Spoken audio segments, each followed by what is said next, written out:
Okay, so in this video I'm going to talk about the different type of fibers or receptors that we can use to do muscle, like certain different functions in our body. So what are those different functions? So we have a cholinergic receptor, an adrenergic fiber, and then we have a muscarinic. What are the differences? Okay, so cholinergic, right? We're going to have cholinergic. We're going to have adrenergic. And we're going to have muscarinic. Okay, so muscarinic, right? This is going to be used for our skeletal muscles. So flexing the arms, bending the legs, etc., right? Cholinergic now are going to be for our parasympathetic nervous system.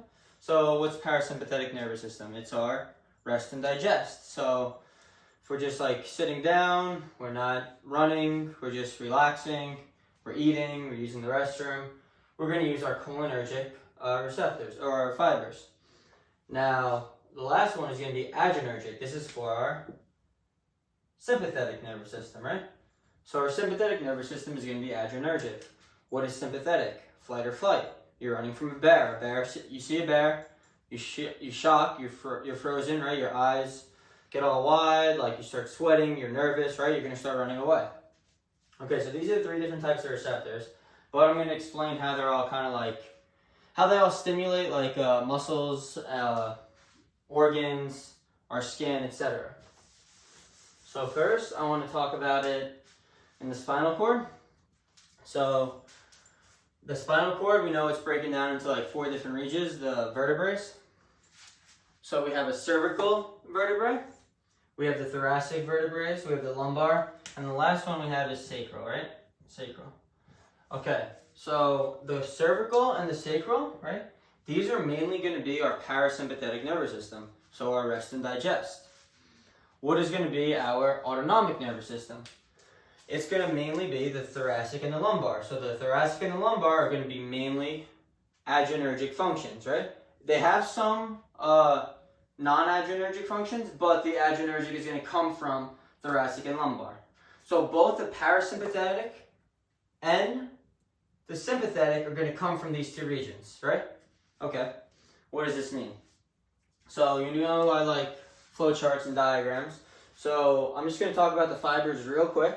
So here are the fibers, right? You could it gets broken down into 2 different regions, a central fiber and a peripheral. But how do we distinguish between which is what? So it goes from fibers to central, right? So now we have our central fibers, the main ones. The main ones could branch into 2 different regions. We could branch into a somatic or a preganglionic. Somatic is what? It's for our muscles. Voluntary contractions, voluntary movement. What is preganglionic? So preganglionic is before the ganglion. What is a ganglion? It's like the connection between 2 different fibers. There's a preganglionic fiber, and then there's going to be a postganglionic fiber. So it's always going to be like this. You have a preganglionic, right? And then you have a ganglion, right, this function, and then a postganglionic. Preganglionic and postganglionic. Okay. One thing to mention that I didn't really... So we have preganglionic, right? Preganglionic targets a ganglion. This ganglion can then do a postganglionic.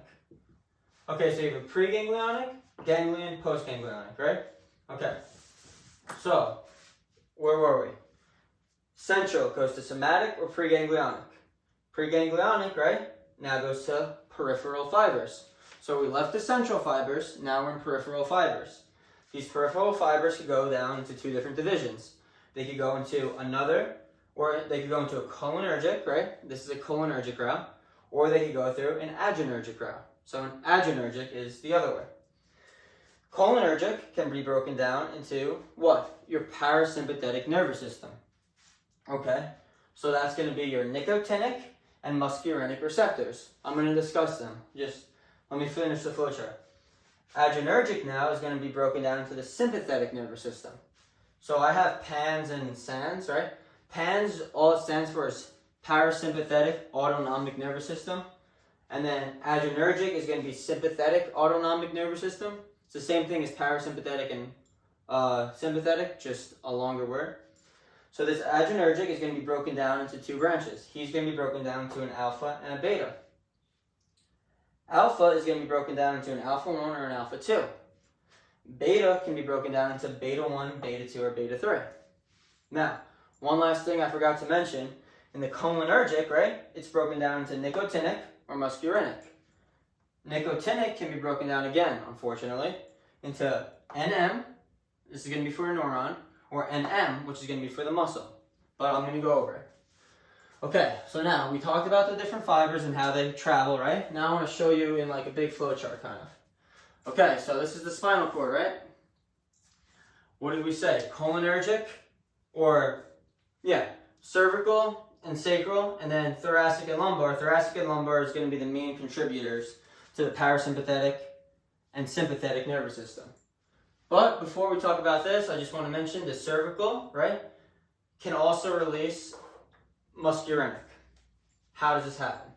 So all the fibers that branch out, there's not only 2 fibers, there's like one for every single division. I just drew one for each section just so it's like easier to process, but there would be a lot of them if I had more space on the board. But an important thing to remember, the central fibers, right? The central fibers mean before the ganglia. What does that mean? Before the ganglia. Okay? These are the ganglias. Okay? I drew them in purple. Why? Okay, so before the ganglias, no matter if it's autonomic, muscarinic, or adrenergic, sympathetic, etc., right? It's always going to be a cholinergic fiber. Why? It's always going to be a cholinergic fiber for the preganglionic is because they release acetylcholine. Okay, so if it's acetylcholine, that means it's cholinergic. Choline, cholinergic. Remember that. Choline, cholinergic. Okay, so we release acetylcholine, it's cholinergic. What does this mean? This acetylcholine can perform a function. What's the function? One of the functions, it can release onto the muscarinic receptors. Okay. However, this cholinergic fiber, right, when it's from the cervical region, it's known as a somatic. Somatic is just voluntary, right? Okay. Now, if it's coming, this same cholinergic, right, is going to be called, when it's coming from the thoracic or the lumbar, it's going to be known as a preganglionic. What is preganglionic? Before the ganglion. Okay. What if it's a preganglionic and it's an autonomic in the central region, what does it mean it's secreting? Or what is it using to stimulate a function? ACH. Acetylcholine, right? Cholinergic acetylcholine. Okay. So it doesn't branch like this. It would have a different fiber for every function. I just drew it as a branch just because it's easier to visualize in my head. So, here, the first one, right? Acetylcholine gets released, right? Stimulates this ganglion. This ganglion is then going to target cholinergic fibers. Okay, so the first one's going to be for cholinergic. Now, another method. Again, ACH comes out, stimulates this ganglion. This time it's going to stimulate adrenergic, sympathetic nervous system. Okay, or this acetylcholine can stimulate this ganglion, which is not really a ganglion, it's a derivative of a ganglion. And this is the kidney, and on top of it is the adrenal medulla. The adrenal medulla is kind of like a ganglion derivative, and he's going to secrete 2 things. He's going to not secrete a different fiber, he's just going to secrete 2 hormones, epinephrine and norepinephrine. These are going to be used for the fight or flight response, those 2 hormones. But I'll get to it, hold on. So now, we know we're in the peripheral region, right? Because central was here, central was the cholinergic fibers, peripheral are now going to be a derivative or a branch of 1, 2, or 3. Any of these 3. Okay, so first, let's talk about cholinergic. What is cholinergic? Well, it's the same thing like over here, but instead it's going to be postganglionic autonomic on the cholinergic receptors, on the cholinergic fibers. And if it's cholinergic, what is this going to release? Acetylcholine. This acetylcholine is then going to target what? He could target an M1 or an M2 receptor. Okay, so he could target an M1 or an M2 receptor. M1 receptors are for nicotinic. M1 is for nicotinic. Okay. If it goes to M2, it's for muscarinic. Muscarinic. Okay. nicotinic receptors, we have to remember this is for skeletal muscles. Okay, nicotinic is for skeletal muscles. Now, this nicotinic receptor, unfortunately, can branch again twice. It can branch into a derivative, NM, right? This is going to be for the neuromuscular junction. So NM, neuro, and then M, muscular junction. Or NN, postganglionic cell bodies. So nicotinic neurons, it's for neurons, postganglionic cell bodies. That's going to be NN. Okay, not too bad. Muscarinic now can branch into two different regions as well, unfortunately. It could branch the organ supplied by the parasympathetic nervous system. Makes sense because we're in cholinergic, right? Cholinergic is mainly for parasympathetic. However, it could also be supplied for organs of the sympathetic nervous system. Okay, I know in the video you guys can't see these two things, but I would rather just talk about them anyway. So the two organs supplied by the sympathetic nervous system that is coming from this cholinergic fiber into the muscarinic derivative is your sweat glands and the blood that goes to your skin. Why is this important? Okay, so in a fight or flight response, right, your blood is going to rush away from like your internal organs and it's going to go to the outer part and it's going to rush away from your skin, right? If this happens, you could save more blood and it could go to your skeletal muscles. Also, your sweat glands, in a sympathetic response, you're going to start sweating. Okay. Now, if we talk about adrenergic, right? What is adrenergic for? Adrenergic is for sympathetic nervous system, and it's alpha and beta. We also said it branches into alpha 1, alpha 2, right? And beta could go into alpha 1, alpha 2, or alpha 3. No, I am so sorry. Beta 1, beta 2, or beta 3. Okay, there's a lot of functions that I'm not going to talk about in this video. I'll make another video discussing the functions of all of the adrenergic fibers. But just for now, know cholinergic branches into nicotinic and muscarinic. And then adrenergic branches into alpha and beta. Okay. Lastly, the adrenal medulla, right? We said stimulates epinephrine or norepinephrine, which is also going to help with your sympathetic nervous system response. I'm going to talk about the different fibers now. Not fibers, receptors that are used for this cholinergic and this adrenergic fiber. Okay. Okay, so now I'm going to talk about the cholinergic receptors. So I know I kind of have the camera on an angle. I really I don't have someone filming, so I need to like position it. But if you remember in the first part, I talked about the cholinergic over here, adrenergic and the adrenal medulla. But remember I said the cholinergic, right, branches into nicotinic and muscarinic. Okay, and this nicotinic could branch into three different, to NM or NN, correct? Okay, so what does this mean? Here we go. Remember, this is how the neuromuscular junction, so if this is the neuromuscular junction, right, we have different receptors on different regions of synapses. So now, if it's a cholinergic, we said cholinergic is for what? ACH, which is acetylcholine. How does acetylcholine get released? Quick. Sodium, right? Action potential starts, sodium travels down. Sodium travels down, positive charge, right? Calcium goes into the junction, into the area. This calcium then has snare proteins that bring down acetylcholine. Okay? Acetylcholine comes down, right? Releases ACH via exocytosis into this junction, into the synaptic cleft. Okay.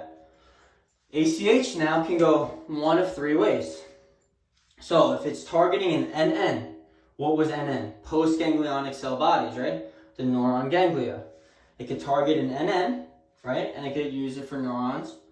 It could target an NM. What was NM? Neuromuscular junction. Okay.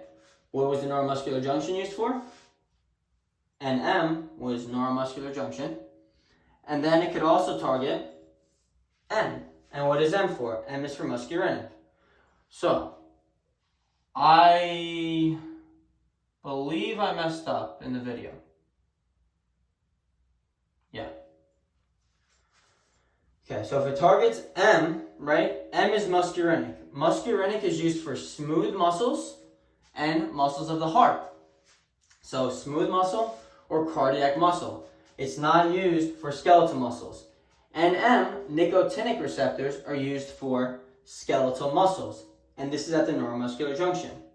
Okay, so now there's two important syndromes I want to talk about that happens with cholinergic fibers. Lambert-Eaton syndrome and myasthenia gravis, right? These two disorders are autoimmune disorders, and they kind of target the same, they don't really target the same thing, but they have similar functions. So Lambert-Eaton syndrome is mainly an autonomic disorder, right? It's got a lot of autonomic symptoms. Why? Okay, so Lambert-Eaton syndrome targets these calcium receptors, right? So the receptors for calcium on top of the cleft. If that happens, calcium can activate acetylcholine. If it can't activate acetylcholine, what happens? ACH can't be released, and none of these receptors can stimulate an action. So what? You could have constipation, you could have impaired sweating, because we talked about sweating over here. You could have orthostatic hypotension, so problems with the blood. You could also have what?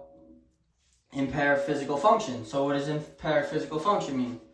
Okay, your body is not releasing the calcium channels and none of these functions work. So you're having a lot of problems with these three receptors. Now, myasthenia gravis is similar. However, myasthenia gravis is only for NM receptors. So it's only for the neuromuscular junction, right? And it's only in effect on the nicotinic receptor. NM was the nicotinic one. Okay, so if it's having a problem with the neuromuscular junction of the NM receptor, nicotinic, then you can't really have problems with what? Skeletal muscle contraction, voluntary movement, etc. You still have your neurons working and the smooth muscle and the cardiac muscle still working. So you could still breathe, your heart could still pump. I mean, not breathe, it's going to be difficulty breathing because what? Your respiratory muscles are part of your skeletal system. But you can still do proper organ function with the smooth muscle. Just this one is more severe because it targets all three. Myasthenia gravis targets the NM, the neuromuscular junction. So now I want to quickly talk about the adrenergic. So remember who said adrenergic was the sympathetic kind of fight or flight? What does this mean? Okay, so if you're a sympathetic receptor, right, you're not going to release acetylcholine. So if you have, this is the preganglionic, right? And you have ACH stimulating the ganglion, then stimulating a postganglionic fiber, right? This postganglionic fiber on the adrenergic is not going to have ACH on it. What's it going to have? It's going to have norepinephrine. Okay, why norepinephrine? Well, norepinephrine is for fight or flight. Okay, so how do we get this norepinephrine, right, out of the ganglion and into a different receptor? Or out of this cleft into a different receptor? Well, we have to make it first. How do we make it? Quick, really quick. We go from phenylalanine to tyrosine. Tyrosine could get converted to dopa. Dopa could become dopamine. Dopamine becomes norepinephrine. It's just amino acid derivative. It's a breakdown, and it forms norepinephrine. Okay, not too important, but just something I wanted to mention. So this norepinephrine now could leave the cell, exocytosis, right? Not the cell, the cleft. And now it's in this space. So this norepinephrine could go one or two ways. It could target one or four ways. It could target an alpha receptor, right? It could target a beta receptor. If there's a lot of it, what could happen? It could also come up here, target the alpha. If it targets this alpha-2 receptor, it's going to inhibit more release of norepinephrine. Or if it comes this way and stimulates this beta-2 receptor, it's going to increase the release of norepinephrine. That's basically everything you need to know. Like, this is kind of a baseline video, but I'll go in more detail later. So, yeah, I hope it helped.